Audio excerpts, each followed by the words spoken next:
तो यार ये मैं वीडियो उन लोगों के लिए डेडिकेट कर रहा हूँ, मतलब उन स्टूडेंट के लिए, बिगिनर है भाई जो HTML सीखना चाहते हैं सच में। और HTML कोई प्रोग्रामिंग लैंग्वेज नहीं है जो तुम इतना टाइम दे के तुम सीखोगे HTML कोर्स को करने के लिए, ठीक है। तो इसलिए मैं HTML कोर्स 30 मिनट में तुमको सिखाने वाला हूँ, स्टार्टिंग तो लेके एंड तक 100% तुम सीख जाओगे HTML। उसके बाद तुमको कभी भी कोई भी वीडियो देखने की जरूरत नहीं पड़ेगी, ठीक है। तो यार इसमें मैं क्या क्या कवर करने वाला हूँ, सबसे पहले तो मैं यो बता देता हूँ, ठीक है। और मैं जो भी प्रोग्रामिंग लैंग्वेज सिखाऊंगा या फिर नेक्स्ट जो भी चीज़ें मैं सिखाऊंगा, ऑब्वियसली मैं ChatGPT का यूज़ करूंगा और भी AI टूल्स का यूज़ करूंगा जो मुझे पता है, ठीक है। सो दैट लाइक तुम भी यूज़ करो एंड अपने वर्क की एफिशिएंसी को बूस्ट करो यार। और अगर तुम सीख रहे हो तो साइड बाई साइड तुम अपना प्रैक्टिस भी करते रहो, ठीक है। को ये हाईलाइट करते जाऊंगा कि भाई कौन से इसमें मेन पॉइंट है जो तुमको इंटरव्यू में पूछे जा सकते हैं और नॉर्मली पूछे जाते हैं। तो यार तुम VS कोड को कैसे डाउनलोड कर लोगे, तुमको सिंपली गूगल पे आना है, VS कोड डाउनलोड पे सर्च करोगे, ठीक है। तो यहाँ पे ऑटोमेटिक आ जाएगा, ठीक है। तो तुम अपने विंडोज़ के लिए डाउनलोड कर सकते हो, अगर लिनक्स यूज़ कर रहे हो, मैक यूज़ कर रहे हो तो ऐसे डाउनलोड कर लो, इंस्टॉल कर लो, सिंपल है, ठीक है। तो मैं ना इंस्टॉल कर रखा हूँ, तो मैं ओपन कर लेता हूँ। तो यार ये पहले वाला प्रोजेक्ट है, इसको मैं कर देता हूँ क्लोज और हम कर लेते हैं यहाँ पे न्यू फोल्डर को क्रिएट। फोल्डर ओपन कर लो, ठीक है। अगर तुम्हारे पास ओल्ड फोल्डर नहीं है तो तुम क्रिएट कर लो। HTML इन 30 मिनट करके हमने एक फोल्डर में क्रिएट करा, इसको मैं कर लेता हूँ ओपन, ठीक है। वो प्रोजेक्ट जो हमारा Django वाला था वो हो गया क्लोज। तो ये तो हो गया हमारा फोल्डर स्ट्रक्चर जिसमें तुमको फाइल्स वगैरह दिख जाएंगे। ये सर्च है, ठीक है। तुमको कुछ भी अगर बड़ा सा प्रोजेक्ट पे काम कर रहे हो, अगर तुमको कुछ सर्च करना है तो तुम इस सर्च कर सकते हो, ठीक है। ये दोनों का हम यूज़ नहीं करते मोस्टली, हम इसमें से जाते हैं ताकि हम अपना एक्सटेंशन को इंस्टॉल कर सकते हैं, ठीक है। तुम सर्च कर लो HTML, तुमको 1000 एक्सटेंशंस मिल जाएंगे जो ऑटो फिल करेंगे, तुम्हारे कोड को करेक्ट करेंगे, जो भी तुम्हारा एरर है। नॉर्मल एक्सटेंशन तुम इंस्टॉल कर लो HTML, ठीक है, ये वाला। तो तुम यहाँ पे देखोगे ना तो ये फोल्डर तो ओपन हो गया। अभी इसके अंदर तुम एक और फोल्डर क्रिएट करना चाहते हो, तुम यहाँ से फोल्डर को क्रिएट कर सकते हो, ठीक है। अगर तुमको फाइल क्रिएट करना है तो फाइल क्रिएट कर सकते हो। फोल्डर मतलब होता है कि जिसके अंदर बहुत सारी फाइल्स होती है। फाइल्स वो होती है जो एक पर्टिकुलर, जैसे कि एक HTML डॉक्यूमेंट हो गया, इमेज फाइल हो गया, वीडियो फाइल हो गया, तो उसको फाइल बोलते हैं। ये फाइल, इसमें हम एक नया सा फाइल क्रिएट कर लेते हैं क्योंकि ये ऑलरेडी हमने फोल्डर को ओपन कर रखा है और नाम दे देंगे इसका index.html। तो जब भी तुम किसी भी प्रकार की तुम कर रहे होते हो, ठीक है, फाइल को क्रिएट, तो उसका ना प्रॉपर नाम देना, स्टार्टिंग से अपना हैबिट डालो, क्योंकि बाद में तुमको बहुत प्रॉब्लम होगी अगर तुम नहीं कर रहे हो स्टार्टिंग से, तो तुम बाद में भी वैसे ही करोगे जैसे तुम स्टार्टिंग में करोगे, ठीक है। तो यहाँ पे सबसे पहले ना बेसिक टैग्स को हम यहाँ पे ऐड कर लेते हैं। अभी हमने यहाँ पे कर लिया बेसिक टैग को ऐड। अभी हमने ये कैसे करा, तो ये करा हमने, सिंपल सा नॉट ऑपरेटर को यहाँ पे डालो, ठीक है, एंटर दबाओ, ऑटोमेटिक ये आ जाएगा बिकॉज ऑफ दैट एक्सटेंशन जो हमने अभी इंस्टॉल कर रखा, ये वाला एक्सटेंशन। अभी हम कर दिए इसको क्लोज, इसको कर देते हैं सेम। इसको थोड़ा मैं बड़ा कर देता हूँ क्योंकि आई नो कि नहीं दिख रहा होगा फ़ोन में अगर तुम देख रहे होगे तो। अब यहाँ पे सबसे पहले तो समझने वाली बात ये है कि यार ये डॉक टाइप क्या है। सबसे पहला चीज़ तो ये कि तुम्हारा ना एक्सटेंशन .html होना चाहिए, ठीक है, तभी तुम उसके अंदर HTML का कोड रन लिखोगे और तभी वो ब्राउजर पे जाकर रन होगा, अदरवाइज ब्राउजर पे रन नहीं होगा, ठीक है। जैसे अगर तुम C प्रोग्रामिंग करते हो तो .c लिखते हो, तभी कंपाइलर को समझ में आती है कि यस इस फाइल को कंपाइल करके रन करना है। डॉक टाइप ये डिफाइन करता है कि ये जो डॉक्यूमेंट, ये जो तुम्हारा डॉक्यूमेंट है और इसमें जो तुम लिख रहे हो इसका टाइप क्या होगा, HTML होगा, क्योंकि हमने यहाँ पे HTML लिख दिया, ठीक है। डॉक टाइप HTML हम यहाँ पे डिफाइन कर रहे हैं, स्टैंडर्ड है HTML5 में, पहले ये नहीं था, ठीक है। अभी हम डिफाइन कर देते हैं कि ये डॉक्यूमेंट का टाइप HTML है। जब भी ब्राउजर में ओपन होगा तो यार इसका प्रीव्यू ओपन होगा, ठीक है, जो कि अभी मैं थोड़ी देर में दिखाऊंगा। तो ये lang क्या है, तो भैया हम सबसे पहले तो डिफाइन कर दी कि जो पेज है इसको मैं इंग्लिश लैंग्वेज में बना रहा हूँ, ठीक है। तो हम यहाँ पे बाय डिफॉल्ट ये दे देते ताकि बाय डिफॉल्ट ये इंग्लिश लैंग्वेज में प्रीव्यू हो। उसके बाद आता है हेड टैग। अब हेड टैग का क्या काम है यार, हेड टैग का बेसिकली काम ये है कि जो भी मेटा इन्फॉर्मेशन है, जो भी डॉक्यूमेंट का इन्फॉर्मेशन है, मेटा टैग या फिर टाइटल से रिलेटेड, स्टाइल से रिलेटेड, जितने भी इस डॉक्यूमेंट में लगने वाली चीज़ें, इंपॉर्टेंट चीज़ें हैं जो इन्फॉर्मेशन को कंटेन करता है, ठीक है। अगर तुमको कोई स्टाइल सीट ऐड करना है या फिर तुमको कोई मेटा इन्फॉर्मेशन ऐड करना है, टाइटल ऐड करना है, ताकि ये ब्राउज़र को बता सके कि भाई इसमें ये चीज़ को इम्प्लीमेंट करना है। अगर तुमको कुछ SEO करना है, अगर तुम देखते होगे कि यार वेबसाइट का SEO करवाना है, तो वो सभी मेटा टैग के अंदर ही होता है, उसका अलग अलग प्रॉपर्टीज़ होते हैं, ठीक है। यहाँ पे हम मेटा टैग नेम हम व्यूपोर्ट यूज़ कर रहे हैं। व्यूपोर्ट मतलब जो इस भी डिवाइस में ओपन होगा उसका व्यूपोर्ट क्या है, डिस्प्ले का साइज़ क्या है, ठीक है। तो ये जो हम कंटेंट डाल रहे हैं, ठीक है, विड्थ डिवाइस विड्थ, तो बेसिकली जो डिवाइस का विड्थ इक्वल टू हम बोल रहे हैं कि डिवाइस का विड्थ, ठीक है। इसके अंदर हम डाल रहे value width equal to device का विड्थ। इसका मतलब कि अगर फ़ोन के अंदर ओपन हो रहा है तो जितना उसका विड्थ है ना, उसके हिसाब से कंटेंट हमारा उसमें दिखना चाहिए। अगर तुम लैपटॉप में ओपन कर रहे हो तो उसका विड्थ बड़ा होता है, उसका डिस्प्ले बड़ा होता है, तो उस हिसाब से तुम इसको दिखाओ, ठीक है। उसके बाद यहाँ पे है इनिशियल स्केल इक्वल टू 0। तो जब भी हमारा कंटेंट लोड हो तो उसका ना स्केल 1 हो, उसका ना स्केल 1 हो या फिर तुम 0 भी सेट कर दो। उसका ना स्केल 1 हो, ताकि वो बाद में तुम अगर जूम करना चाहो तो बंदा उसको जूम कर सके, जूम आउट कर सके। बट इनिशियल स्केल 1 होना चाहिए, मतलब जैसे वो लोड होगा तो इनिशियल उसका जो टेक्स्ट होगा, जो भी हमने सेट कर रखा है उसका इनिशियल स्केल 1 होगा, मतलब प्रॉपर वो दिखेगा जैसा तुम स्टाइल में मेंशन कर रखे होगे। जो तुम बोलते हो रिस्पॉन्सिव वेबसाइट होता है, तो यही रिस्पॉन्सिबल है भैया रिस्पॉन्सिव वेबसाइट का, ठीक है। अब हम देख लेते हैं टाइटल क्या है। तो बेसिकली टाइटल टैग का कुछ काम नहीं होता यार। तो टाइटल ये जो दिख रहा है ना चैट जीपीटी, ठीक है, तो इसका ना यही काम है कि यहाँ पे दिखाने के लिए हम टाइटल के अंदर लिख देते हैं, ठीक है। अगर तुम इसको व्यू सोर्स पेज पे करोगे, ठीक है, और मैं कर लेता हूँ सर्च टाइटल, तो तुम यहाँ पे देख सकते हो ये टाइटल टैग यूज़ करा है इसने, और जिसके अंदर इसने चैट जीपीटी लिख रखा है, ठीक है, जिसकी वजह से यहाँ पे आ रहा है। तो अगर मैं यहाँ पे डॉक्यूमेंट लिख रखा हूँ तो ये जैसे ही मैं इसको रन करूँगा ना तो ये डॉक्यूमेंट आएगा, ठीक है। तो मैं इसको कर देता हूँ run open with live server. यार यहाँ पे क्यों हो रहा है ओपन, मैं चाहता हूँ यहाँ पे ओपन, ठीक है। तो अगर तुम सेम चीज़ें यहाँ पे करोगे तो ये हो गया रन, और यहाँ पे देख सकते हो टाइटल में डॉक्यूमेंट आ गया, ठीक है। अभी पेज में कुछ भी नहीं आ रहा है बिकॉज भैया बॉडी यहाँ पे पूरी खाली है, ठीक है, बॉडी में हमने कुछ नहीं डाल रखा है। अब इतना तो हो गया भैया इसका मेन इन्फॉर्मेशन अबाउट डॉक्यूमेंट, ठीक है। ब्राउज़र पे जाके क्या करना है, इस पेज को कैसे लोड होना है, उसके बारे में इन्फॉर्मेशन हो गया ब्राउज़र को बताने के लिए, ठीक है। उसके बाद यहाँ पे HTML क्लोज कर देते। तो तुम HTML में जो भी टैग को ओपन करते हो, ठीक है, सबसे पहली चीज़ तो इसको टैग बोलते हैं, body tag, head tag, document type, ये सब टैग इसे, ठीक है। HTML हेड मेटा, जैसे ही तुम ना देखोगे कि मैं 5-10 टैग को बताऊंगा ना, उसके बाद तुम ऑटोमेटिक टैग्स को यूज़ करना सीख जाओगे यार, क्योंकि ना ये कोई हर एक टैग अलग नहीं होता है, ठीक है। इम्प्लीमेंट करने का सेम तरीका होता है, बस सबका काम अलग होता है, ठीक है। सारे टैग्स को तुम सेम तरीके से इम्प्लीमेंट कर सकते हो, बस तुमको कुछ टैग्स को सीखना पड़ेगा। तो चलो मैं फटाक से सारे टैग्स को यहाँ पे कवर करता हूँ। तो सबसे पहले हम कौन सा टैग लेंगे, तो सबसे पहले हम सीखेंगे यहाँ पे टेक्स्ट फॉर्मेटिंग टैग, ठीक है। टेक्स्ट फॉर्मेटिंग टैग, अगर तुम इसमें कुछ भी लिख सकते हो, हेलो वर्ल्ड लिख के सेव करोगे, ठीक है। अगर तुम यहाँ पे देखोगे यहाँ पे हेलो वर्ल्ड आ जाएगा, ठीक है। अभी मैं इसको ना कर देता हूँ साइड बाई साइड, ताकि हमें ना कोड करने में सही हो। तो यहाँ पे तुम देख सकते हो कि मैंने यहाँ पे कोई भी टैग ऐड नहीं करा, और हमने यहाँ पे नाम लिखा तो यहाँ पे आ गया ये नाम, बिकॉज यार HTML में कुछ एरर वेरर आता नहीं है, ठीक है। क्योंकि मैंने पहले बोल दिया था ये प्रोग्रामिंग लैंग्वेज नहीं है, HTML है स्क्रिप्टिंग लैंग्वेज, ठीक है। HTML stand for hyper text markup language and this is scripting language, इसमें कोई एरर नहीं आते, ठीक है। तो सबसे पहले अभी हमें सीखना है टेक्स्ट फॉर्मेटिंग टैग, ठीक है। अब टेक्स्ट फॉर्मेटिंग टैग में आती है H1 to H6। अभी H1 to H6 क्या होता है, ठीक है। तो basically H1 tag heading tag होता है, ठीक है। अगर तुम वेबसाइट में हेड ऐड करना चाहते हो, फॉर एन एग्जांपल अगर तुम कोई एक वेबसाइट बनाते हो जिसका ना हेडिंग तुम देना चाहते हो, ठीक है, हेडलाइन देना चाहते हो, कोई भी वेबसाइट सर्च कर लो, ठीक है। मान लो कि मैंने ये वेबसाइट, अब तुम ये जो देख रहे हो, ठीक है, अब तुम ये जो हेड देख रहे हो, ठीक है, ये भाई H1 टैग में होगा या फिर H2 टैग में, ये हेडिंग, इसको हेडिंग बोलते हैं, ठीक है। अब दिस इज़ पैराग्राफ और दिस इज सेक्शन, ठीक है, जो कि डिवीजन से या फिर टेबल टैग से उसने क्रिएट किया, ये सभी पैराग्राफ टैग है, ठीक है। उसके बाद इसने वीडियो ऐड कर रखा है, अगर ये आई थिंक ये तो ऐड है, बट ठीक है, यहाँ पे ऑडियो ऐड कर रखा है। तो इस तरीके से मैं सारा कुछ बताऊँगा। तो फिलहाल तो हेडिंग टैग का यूज़ करते हैं ये वाला पार्ट को ऐड करने के लिए, हेडिंग पार्ट को ऐड करने के लिए, ठीक है। तो हम अपने वेबसाइट में हेडिंग टैग को कैसे ऐड कर सकते हैं, तो उसके लिए कुछ नहीं यार, H1 टैग को ऐड कर लो और इसको क्लोज भी कर दो, ठीक है। अब जो तुमने यहाँ पे डाला है,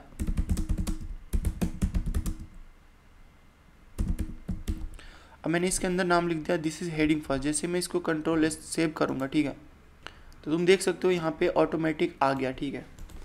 अब इसका ना बाय डिफ़ॉल्ट साइज़ होता है भैया इतना बड़ा, इसलिए हमारे पास ना और भी हेडिंग टैग्स होते हैं, जैसे कि अब यहाँ पे H2 लेते हैं, ठीक है। अब इसके अंदर लिख देता हूँ दिस इज हेडिंग सेकेंड। अब इसको मैं सेव करूँगा तो तुम देख सकते हो इसका साइज़ ना उससे छोटा है, ठीक है। अभी हमने यहाँ पे 6 हेडिंग टैग 6 तक ले लिया। अभी मैं इसको सेव करूँगा तो तुम देख सकते हो 6 का कितना छोटा साइज़ है। तो साइज़ इसका डिफ़ॉल्ट है, अगर तुम इसको चेंज करना चाहते हो साइज़ तो वो कर सकते हो CSS का यूज़ करके, ठीक है। तो फिलहाल हम HTML सीक्रेट ओनली, तो ये हो गया हमारा HTML का हेडिंग टैग, ठीक है।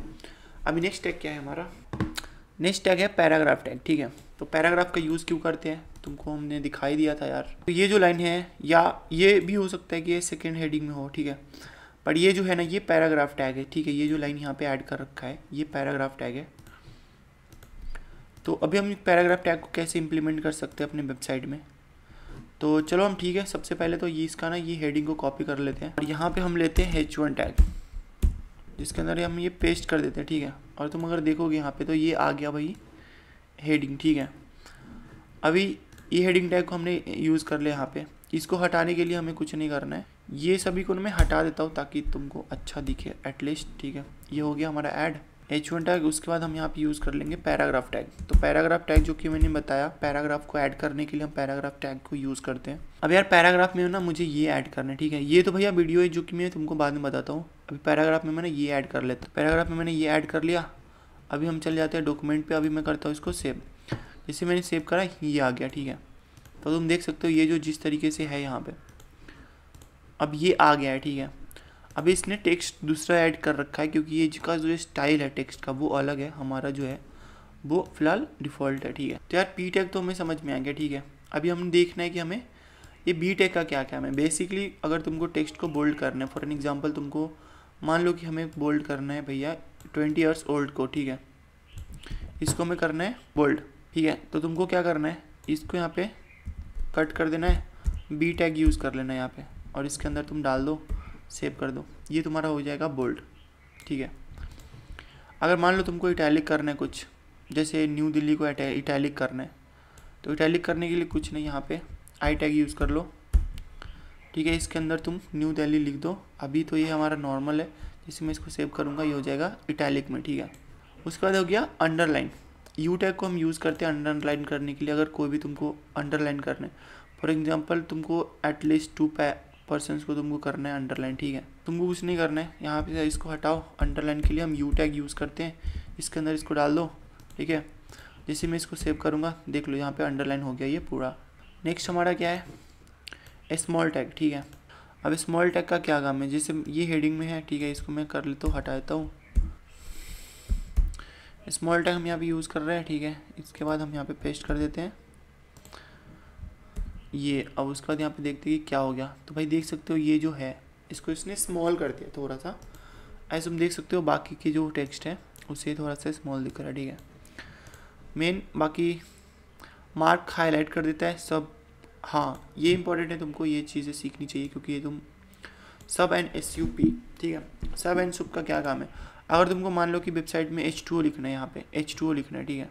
तो तुम पैराग्राफ टैग तो ले लोगे, ठीक है। अभी तुमको मान लो कि H2O लिखना है, H2O, ठीक है। तुमको अगर H2 लिखना है तो H2O ना ऐसे नहीं लिखाता है यार। H2O ने ये जो 2O है वो नीचे होना चाहिए, H के नीचे, ठीक है। तो इसके लिए हम क्या यूज़ करते हैं, इसको तो पहले यहाँ से हटाते हैं। इसके लिए हम यूज़ करते हैं SUB, सब टैग यूज़ करते हैं। अगर हम इसके अंदर ये डाल देते हैं ना तो ये देखो ये नीचे चला गया। अभी H को हमें करना है बड़ा, नॉर्मल, ठीक है। तो H को नॉर्मल रहने दो, यहाँ पे सेव कर देते हैं। अब तुम देखोगे तो H2O हो गया।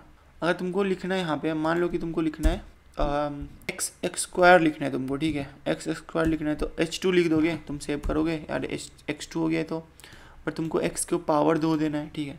तो उसके लिए हम यूज़ करते हैं 2 को हटाएंगे, हमें 2 को पावर में लेना है। तो यहाँ पे हम टैग यूज़ करेंगे SUP और 2 दे देंगे इसके अंदर। अभी तुम देखोगे तो ये हो गया x स्क्वायर, ठीक है। देख लो ये दोनों अलग अलग है, ठीक है। अगर तुमको H2 लिखना है, H को नॉर्मल तुम टैग में ले लो पैराग्राफ में।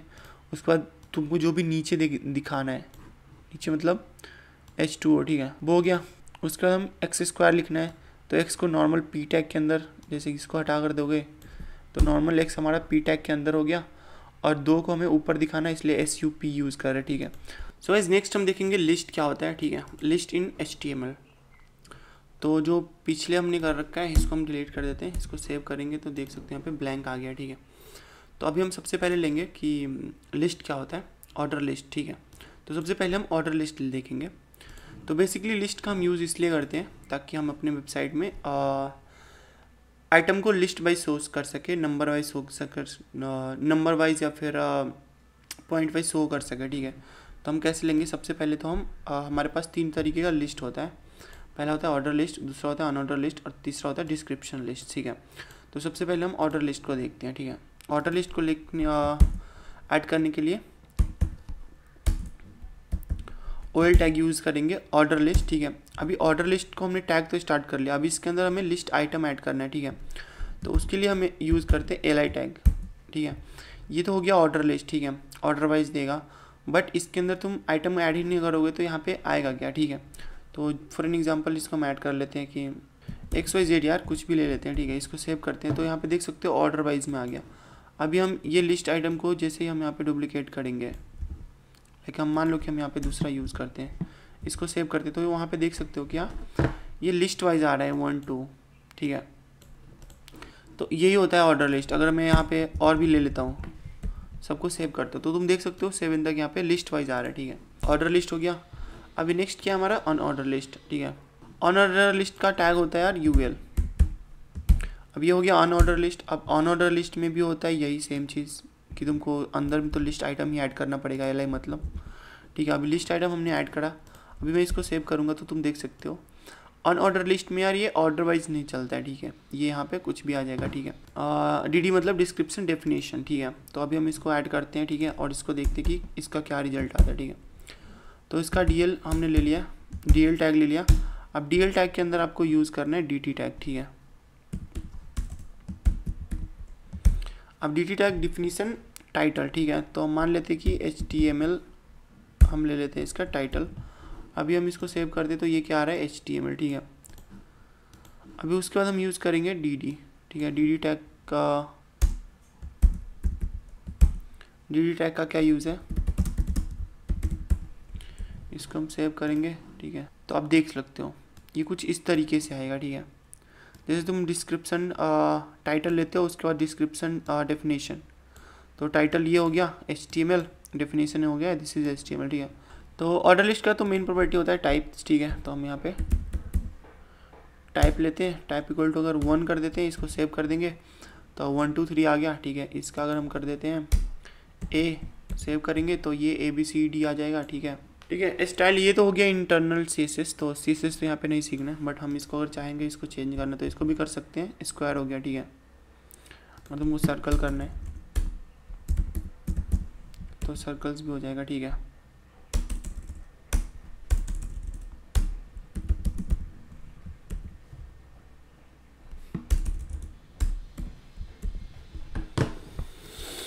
तो ये सभी इसके प्रॉपर्टीज़ है, ठीक है। तो ये हमारा हो गया कंप्लीट।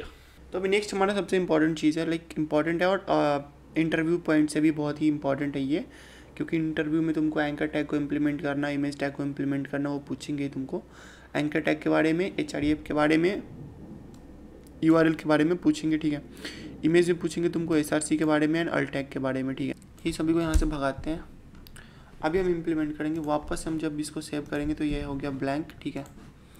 अभी हम यहाँ पे इम्प्लीमेंट करेंगे एंकर टैग, ठीक है। तो एंकर टैग क्या होता है, सबसे पहले तो ये, तो यार तुम ना वेबसाइट में जाते हो, ठीक है, जैसे ये वेबसाइट आ गया, ठीक है।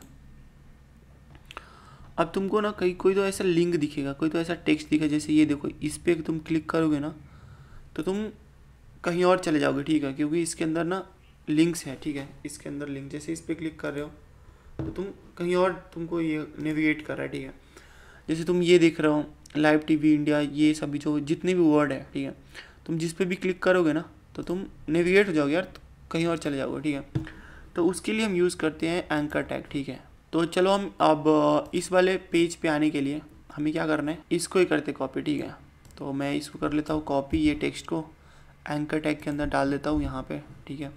अब हम अपने डॉक्यूमेंट में देखते हैं तो ये तो आ गया, बट ये क्लिक नहीं हो रहा है, ठीक है, क्लिक नहीं हो रहा है।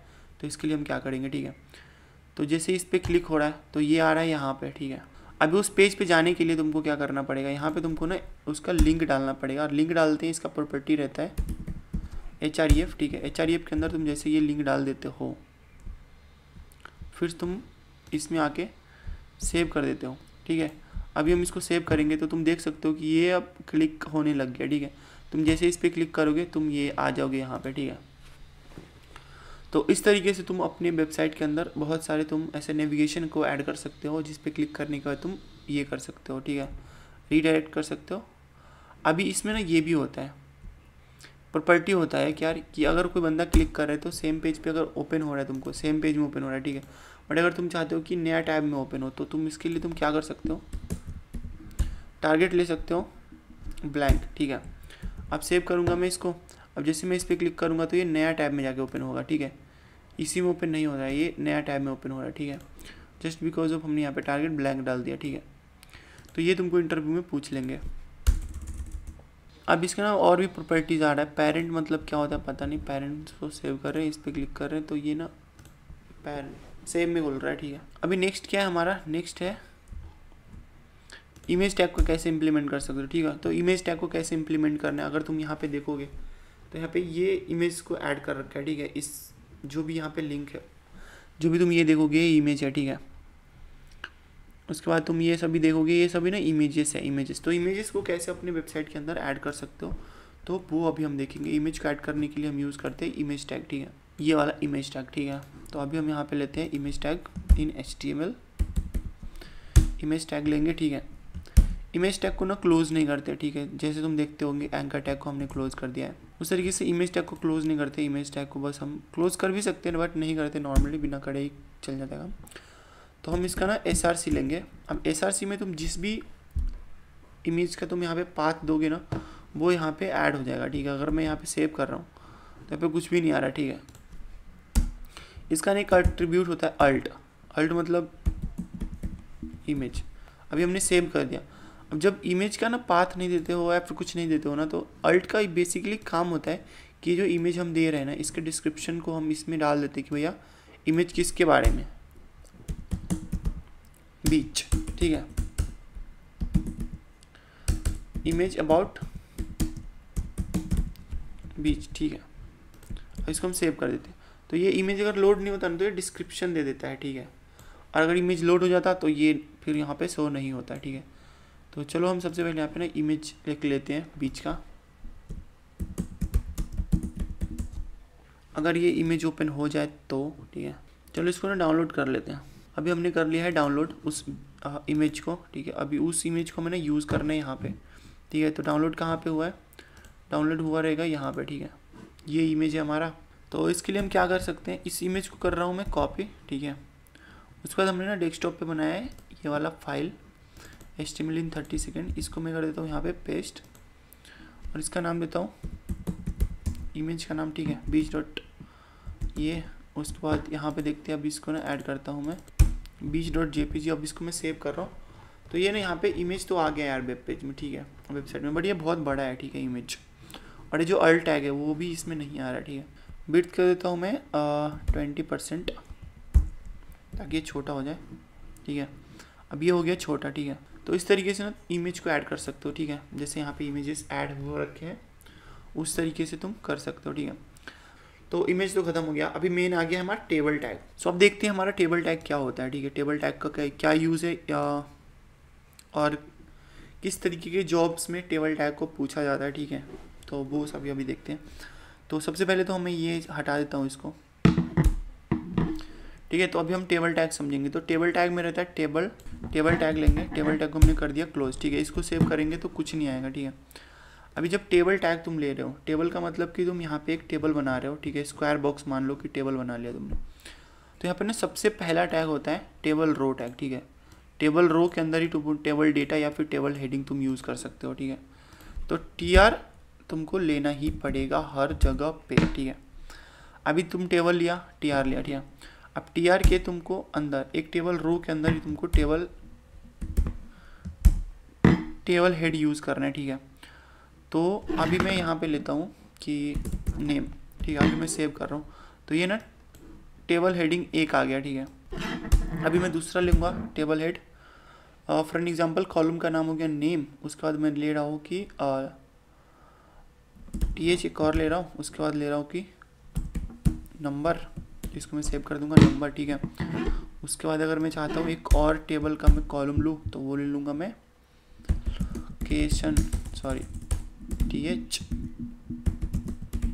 लोकेशन, ठीक है। तो एक और आ गया, ठीक है। अभी मुझे क्या करना है, ये जो एक तो ये टेबल रो हो गया, ये टेबल का रो हो गया, ठीक है। अभी यहाँ पे दूसरा टेबल का रो लूँगा, ये होगा सेकेंड रो जो कि यहाँ से स्टार्ट होगा, ठीक है।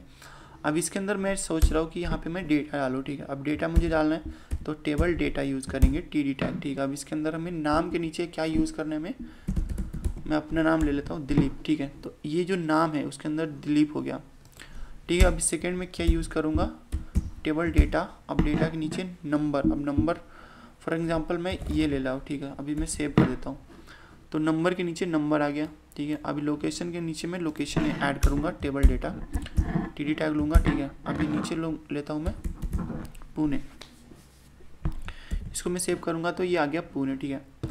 तो इस तरीके से तुम नीचे तुम जितना भी डेटा डालते आओगे ना, सेम इस तरीके से मे भी अलग अलग कस्टमर का डेटा और सेव करोगे तो ये कुछ इस तरीके से बनता चला जाएगा एक टेबल के अंदर डेटा, ठीक है। अगर तुमको प्रेजेंट करना है किसी भी तरीके का डेटा वेबसाइट के अंदर तो तुमको HTML में टेबल टैग यूज़ करना है, ठीक है। Not only for this purpose, also तुम अगर कुछ प्रेजेंट करना चाहते हो, कुछ इमेजेस ब्लॉक्स दिखाना चाहते हो ब्लॉक्स वाइज, ठीक है, उसके लिए भी हम टेबल टैग यूज़ करते हैं। मोस्टली टेबल टैग का यूज़ होता है ईमेल में, क्योंकि यार जो भी मॉडर्न टैग्स है जैसे डिवीज़न वगैरह, डिव टैग वगैरह, ये सभी काम नहीं करता है ईमेल टेम्पलेट बनाने में। अगर तुमको जॉब कहीं पे लगती है ईमेल टेम्पलेट डेवलपर के लिए, तो तुमको टेबल टैग मोस्ट तब तक टाइम तुमको यूज़ करना पड़ेगा, ठीक है। अभी मैं यहाँ पे ना इसका ये दे सकता हूँ, टेबल का प्रॉपर्टी एक दे सकता हूँ, बॉर्डर अगर मैं 1 दूंगा, सेव करता हूँ, तो तुम देख सकते हो ये ना एक कॉलम वाइज रोज वाइज हो गया, ठीक है। अब मैं तुमको दिखाऊंगा कॉल स्पैन और रो स्पैन क्या होता है। कॉल स्पैन, ठीक है, कॉल स्पैन होता है बेसिकली 2 कॉलम को आपस में जोड़ने के लिए। जैसे नेम एंड नंबर को अगर मुझे एक करना है, ठीक है, नेम और नंबर को अगर हमें एक कॉल, ये दोनों का ना एक कॉलम बनाना है बड़ा सा, ठीक है। तो उसके लिए मैं क्या करूँगा पता है, यहाँ से ना इसको हटा दूँगा, यहाँ पे लूँगा कॉल स्पैन 2 कर दूँगा, ठीक है। तो ये हो गया बड़ा सा नाम, ठीक है। अब मैं यहाँ से नम हटा दूँगा ना, तो ये सही दिखेगा। अभी तुम देख लो, नेम के अंदर 2 कॉलम को हमने एक साथ जोड़ दिया, ठीक है। अगर तुमको 2 रो को एक साथ जोड़ना है, जैसे ये दोनों को मुझे एक करना है, ठीक है, तो उसके लिए मैं क्या करूँगा, TD को करूँगा, रो स्पैन यूज़ करूँगा, मैं प्रॉपर्टी 2 यूज़ करूँगा, ठीक है। सेव करूँगा, 2 जो रो था वो 1 हो गया, ठीक है। अभी मैं यहाँ से दिलीप को हटा देता हूँ ताकि ये सही दिखे, ठीक है। तो अगर 2 रो को तुमको एक करना है या फिर 2 कॉलम को तुमको ज्वाइन करना है, तो तुम उसके लिए कॉलम को ज्वाइन करने के लिए कॉल स्पैन यूज़ कर लो और 2 रो को ज्वाइन करने के लिए रो स्पैन यूज़ कर लो, ठीक है। सो फाइनली अब हमारा लास्ट बच गया अभी फॉर्म टैग, ठीक है। तो फॉर्म टैग का क्या काम है और इसको हम कैसे यूज़ कर सकते हैं वेबसाइट में। तो बेसिकली फॉर्म टैग का क्या काम होता है, जब भी तुम वेबसाइट पे जाते हो, तुम खुद को रजिस्टर करते हो, लॉगिन करते हो, तो जो तुम बॉक्स ओपन होता है, चेक बॉक्स ओपन होता है जिसके अंदर तुम अपना डेटा को फिल करते हो, so that is form tag, ठीक है। सो वो चीज़ें क्रिएट होती है फॉर्म टैग की हेल्प से, ठीक है। तो हम यहाँ पे सबसे पहले तो फॉर्म टैग लेंगे, फॉर्म टैग, ठीक है। इसको सेव करने से यहाँ पे तुमको कुछ नहीं दिखेगा, ठीक है। फॉर्म टैग का ना बेसिकली एट्रीब्यूट होता है, एक होता है एक्शन, दूसरा होता है मेथड, ठीक है। तो मेथड को भी हम ये करते हैं फॉरगेट करते हैं, क्योंकि जब हम प्रोजेक्ट बनाएंगे ना तब हम देखेंगे कि भाई मेथड का क्या होता है, पोस्ट करना है, गेट करना है या पोस्ट करना है, ठीक है। तो अभी फ़िलहाल हम एक्शन ले लेते हैं, फिलहाल हम एक्शन एट्रीब्यूट का यूज़ करते हैं। सो एक्शन हम ले लेते हैं सबमिट, ठीक है। तो सबमिट क्या होना चाहिए, सबमिट होने पे ये किस लिंक पे चला जाएगा, ठीक है। तो इसके अंदर ना फॉर्म के अंदर होता है, फॉर्म के अंदर तुमको लेना होता है लेबल लेना होता है, ठीक है। अब लेबल में तुमको ना देना होता है लेवल 4 दे देते हैं, नेम दे देते हैं। लेवल मतलब किसके लिए तुम ये लेवल ले रहे हो, तो हम ले रहे हैं नेम के लिए, उसके बाद हम NAME नेम दे देते हैं, ठीक है। अभी मैं इसको ना सेव कर देता हूँ यहाँ पे। तो इसको जैसे मैं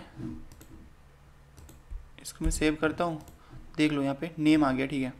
अब लेवल तो हमने ले लिया, अब लेवल से नेम हमने यहाँ पे ऐड कर दिया, ठीक है। अब हमें लेना है इनपुट बॉक्स है हमें, तो इनपुट का हम टाइप लेते हैं नेम ID,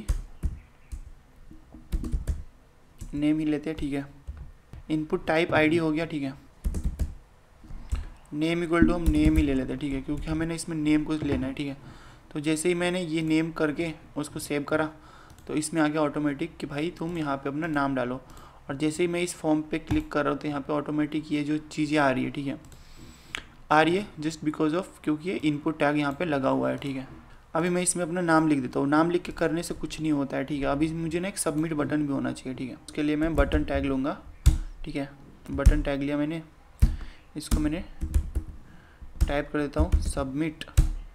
उसके बाद यहाँ पे नाम दे देता हूँ एक सबमिट, ठीक है। अभी इसको मैं सेव करूँगा तो ये बटन तो बन गया, बट ये बटन क्लिक तो हो जाएगा, बट उसका नाम होना चाहिए सबमिट, ठीक है। अभी सबमिट बटन हो गया, ठीक है।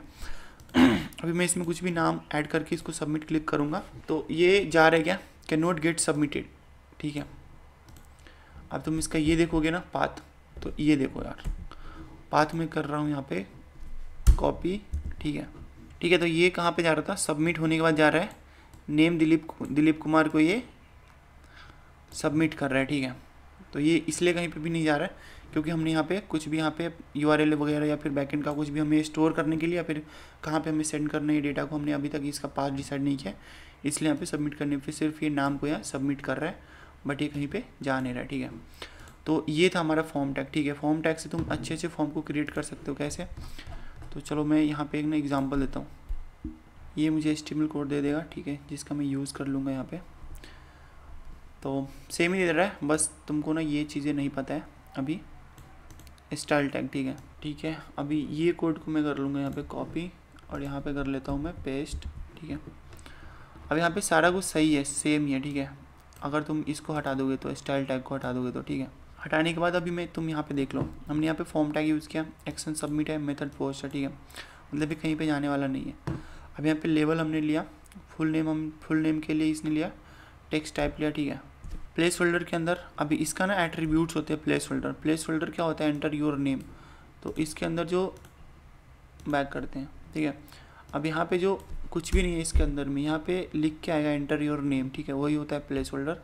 रिक्वायर्ड मतलब देना ही पड़ेगा, अदरवाइज ये सबमिट पे क्लिक नहीं हुआ, ठीक है। एड्रेस का, फ़ोन नंबर का, ठीक है। इसको मैं अभी सेव करता हूँ और ये रहा तुम्हारा आउटपुट कुछ इस तरीके से, ठीक है, जो कि बहुत ही बेकार लग रहा है क्योंकि हमने यहाँ पे CSS को हटा दिया है, ठीक है। अभी मैं इसमें ना CSS ऐड कर देता हूँ, Ctrl+Z कर देता हूँ, ठीक है। अब मैं सेव करता हूँ इसको। अब तुम देख लो कि ये कितना सही फॉर्म बन के रेडी हो गया है CSS की हेल्प से। तो HTML is just like a bone, okay, एक वेबसाइट का बोन होता है, और CSS मतलब उसमें मांसपेशियाँ हमने ऐड कर दिया है, ठीक है। लुक्स, फील एंड कौन सा टेक्स्ट कहाँ पे दिखना चाहिए, कितना बड़ा दिखना चाहिए, ठीक है, ठीक है। अब तुम यहाँ पे अपना सारा कुछ डाल सकते हो, ठीक है। प्लेस होल्डर का ये मतलब होता है एंटर योर फुल नेम, जो लिख के आ रहा है ना, this is something place holder, ठीक है। सो थैंक यू गाइज, ये था हमारा HTML। अभी मैं नेक्स्ट कोर्स लाने वाला हूँ CSS के ऊपर, बहुत ही शॉर्ट रहेगा। उसके बाद हम सीधा चलेंगे वेबसाइट को कैसे डेवलप करते हैं, ठीक है, एक वेब डिज़ाइन कैसे करते हैं, वेब की डिज़ाइनिंग कैसे होती है, तुम छोटे छोटे प्रोजेक्ट्स कैसे बना सकते हो, ठीक है, छोटे छोटे प्रोजेक्ट और बड़े प्रोजेक्ट कैसे बना सकते हो, ठीक है। तो मेरा मेन फोकस है कि हम तुमको वो सारी चीज़ें सिखाएं, क्योंकि ये सभी चीज़ें तो तुमको आ ही जाएगा जब तुम एक बार प्रोजेक्ट बनाना स्टार्ट करोगे, ठीक है। तो चैनल को सब्सक्राइब कर लेना। Thanks for watching this video, मिलते हैं नेक्स्ट वीडियो में, बाय बाय।